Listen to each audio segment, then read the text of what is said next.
Okay, good evening, everyone. Welcome back to our class. So it's Thursday yet again, and thank you so much for joining the class today. So how are you guys? Okay. Have you been practicing? Okay. Yeah, it's okay if you have some school assignment. I think you should prioritize that first before trying to practice IELTS ya. Tapi kalau misalnya memang you have some time left, I do hope you use that time to practice ya. So can someone please give me a review to our previous material? Okay. Okay, correct. Jadi emang betul ya, di materi sebelumnya we've talked about writing task one and we have finished discussing all the type of questions ya. Ada beberapa tipe-tipe pertanyaan di writing task one dan kita udah selesaikan itu semuanya. Next, which mean today ya, kita akan lanjut ngebahas writing task two. We are going to discuss the basic information only ya. Tapi nanti di meeting-meeting berikutnya kita akan bahas masing-masing tipe soal gitu ya. Sama seperti writing task one, nanti tipe-tipe soalnya juga agak banyak gitu ya. But worry not ya. Seperti biasa yang selalu aku bilang, you don't have to understand it all by today. Nggak harus semuanya itu dipahami hari ini. Nggak harus semuanya itu harus langsung bisa, harus langsung oh paham, oh aku harus oh aku langsung hafal. Nggak harus seperti itu ya guys. Yang penting sekarang you have to take notes, itu aja ya. Harus dicatat, em, tulis mana yang kira-kira penting dan mungkin nanti butuh diingat-ingat lagi gitu ya. Kalau sekarang udah ditulis, nanti ke depannya kalau memang harus review lagi, insya Allah nggak akan review dari awal gitu ya. Nggak harus ngulangi dari awal ya. So be patient with all the process ya. A little progress is still a progress ya. So are you ready for today's material? Kalau katanya si Nona Kristi udah siap belum? Gitu ya. Udah siap? Oke, kita mulai ya. Wait, let me present the material first.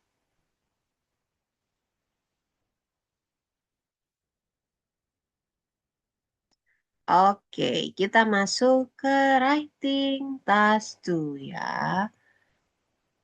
Oke.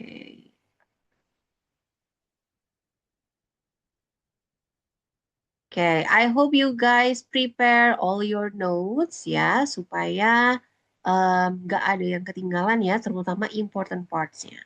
Oke, so like what I've mentioned earlier, ada dua part dari writing skill ya, basically di IELTS, yaitu writing task one dan writing task two. Writing task one udah selesai yang kemarin ya, kita diminta untuk membuat report selama sebenarnya selamanya atau durasinya itu digabung ya sama writing task two. Jadi selama 60 menit. Nah, cuman kalau writing task one itu kita diminta untuk menulisnya sebanyak 150 kata gitu ya. Nah, nanti ada bedanya nih sama writing task two. Bedanya apa? Nah, ini dia ya. Jadi, di writing task two itu basically you have to write an essay. Kalau di writing task one, you have to write a report ya, based on the diagram given. Kalau di writing task two, you have to write an essay based on the topic given. Ya, jadi kalau di writing task one kan kita diminta untuk menuliskan fakta-fakta aja ya. Apa yang kita lihat di diagram itu kita jelaskan. Kita nggak boleh speculating, kita nggak boleh giving our own opinion, kita nggak boleh menambahkan sesuatu di luar diagram itu. Ya, kalau di writing task tuh justru sebaliknya. Kita harus speculating, kita harus giving opinion, kita harus memberikan tanggapan ya, memberikan pandangan-pandangan kita terhadap hal yang sedang diangkat di soal.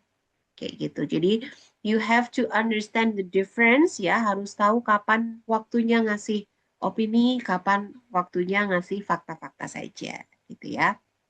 Nah, di writing task 2 ini bedanya sama writing task 1 juga adalah dia meminta kita setidaknya menulis sebanyak 250 kata ya. Jadi memang lebih banyak dibandingin writing task 1. That's why I usually suggest my student to write the writing task 2 first. Ya, jadi kerjain writing task 2 dulu sebelum writing task 1. Ya, karena nanti just in case ya, misalnya ada yang waktunya nggak cukup ya, ternyata itu yang kita korbankan writing task one aja. Karena dia jumlah katanya juga lebih dikit gitu kan ya. Jadi mungkin kita mengerjakannya itu nggak terlalu butuh banyak waktu gitu ya. Nah, terlebih lagi memang di soalnya itu direkomendasikan untuk mengerjakan writing task itu selama 40 menit ya. Writing task one-nya hanya selama 20 menit. You can actually adjust the time yourself ya, karena kan totalnya waktunya 60 menit.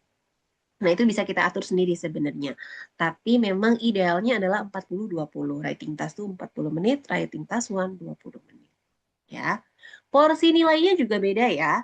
Porsi nilainya bukan berarti 50-50, enggak. Tapi yang writing task ini lebih besar. It's about 67% if I'm not mistaken ya.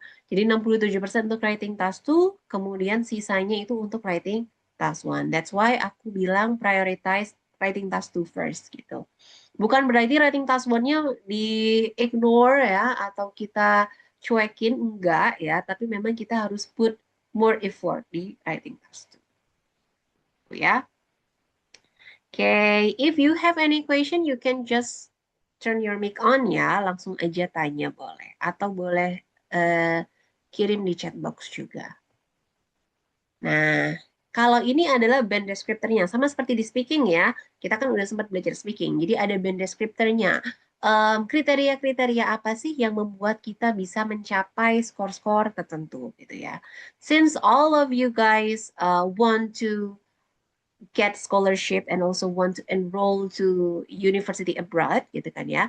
Berarti setidaknya you have to achieve 6.5 gitu. 6.5 itu batas amannya ya, tapi nargetinnya jangan 6.5 juga, nargetinnya harus di atasnya itu. Entah itu 7 atau 7.5 gitu ya. So just in case nanti misalnya ada kepleset-kepleset dikit gitu. Ya masih di 6,5. Kalau kita nargetinnya 6,5 nanti keplesetnya ke 6. 6 itu nggak aman untuk semua universitas dan semua scholarship ya. Jadi bisa memang ke beberapa univ dan beberapa scholarship, tapi nggak semuanya. Seperti itu ya. Nah, nanti bisa dilihat sendiri. Oh, kalau misalnya aku butuhnya 7, ya, kira-kira aku harus ngapain aja? For example, let's see di task achievement ya. Task achievement berarti menilai bagaimana kita mewujudkan soalnya, bagaimana kita menjawab soal, apakah achieve atau enggak gitu ya, apakah tercapai atau enggak nih yang diminta oleh soal. Nah, misalnya, oh we have to address all part of the task. Semua yang diminta oleh soal itu harus kita jelaskan. Kemudian kita harus present a clear position. Berarti kita harus menjelaskan posisi kita tuh di mana. Itu harus jelas dulu. Nah, contohnya seperti itu. Ya. Jadi kita bisa lihat nih apa aja yang dibutuhin. Kalau butuhnya band 7, nggak usah lihat band-band yang bawahnya. Gitu ya. Oke, next. Nah, ini adalah contoh um, essay organization dari Writing Task 2. Kemarin kalau di Writing Task 1, masih ingat nggak kita punya apa aja? Essay organization-nya. Ada 4 bagian. Ada 4 paragraf. Oke. Introduction. Nope. Not body paragraph. No. Overview ya. Introduction, overview, body 1 dan body 2 gitu ya. Jangan lupa ya, ini baru kemarin loh ya. Jadi jangan, kalau misalnya kita udah masuk ke materi baru, jangan sampai lupa materi yang lama. Nanti kita akhirnya kayak cycle doang ya, ngomong-ngomong terus gitu ya. Jadi diingat-ingat lagi gitu ya. Karena ada bedanya nih sama writing task tuh. Kalau writing task tuh paragrafnya juga 4. Tapi dia terdiri dari introduction, body 1, body 2, sama conclusion. Seperti yang dituliskan di sini. Nah, ya. Kemudian kalau untuk soalnya, dia terdiri dari 2 bagian. Ya, ada yang namanya issue, ada yang namanya instruction. Aduh, maaf, jelek banget ya. Wait. Nah, gini. Ada issue, ada instruction. Jadi ada fenomena yang sedang diangkat, gitu ya. Kemudian diikuti dengan perintahnya. Kita harus ngapain nih sama statement ini? Kita harus ngapain sama fenomena ini? Kita harus menanggapi dengan cara apa? Gitu. For example, di sini, some people feel that it is always wrong to keep animals in captivity. Captivity itu apa sih? Ada yang tahu nggak? Yes, captivity itu kayak penangkaran gitu ya. Jadi kayak mereka itu nggak di natural habitatnya. Mereka itu kayak di kebun binatang, taman safari itu captivity. Ya, jadi kayak artificial habitat, we can say that too. Ya, for instance in zoos. Nah, ada contohnya gitu. Other people say that there are benefits for the animals and for humans. Discuss both sides of this debate and give your personal view. Nah, jadi isunya yang mana, instructionnya yang mana ini? Iya, betul. Isunya yang dua kalimat pertama ya, itu adalah fenomena yang sedang diangkat. Bahwa ada orang yang merasa bahwa kalau animal itu dijaga atau dikembangkan di penangkaran, ya, itu salah. Tapi ada juga orang yang berpendapat bahwa kalau mereka dikembangkan di penangkaran itu banyak manfaatnya atau ada manfaatnya gitu. Dan jadi ada perdebatan nih. Nah, instructionnya bilang discuss both sides of these views atau discuss both sides of this debate and give your personal view. Itu perintahnya. Nah, berarti kita harus mengikuti ini. Berarti kita harus mendiskusikan kedua pandangan tersebut, kemudian di akhir baru kita kasih opini kita pribadi. Ya. Aduh, bingung Miss, ini cara ngejawabnya gimana gitu ya. Nggak apa-apa, don't worry. Ini yang aku bilang, kita akan bahas, kita akan kupas satu-satu di meeting berikutnya. Jadi untuk hari ini itu dulu ya. Don't worry, kita sedikit-sedikit aja ya, asalkan benar-benar masuk gitu ya materinya. Okay, do you have any question before I end the class today?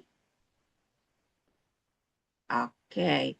Okay, if you don't have any question, then that would be all for today. Yeah, class dismissed and see you again tomorrow. Bye bye.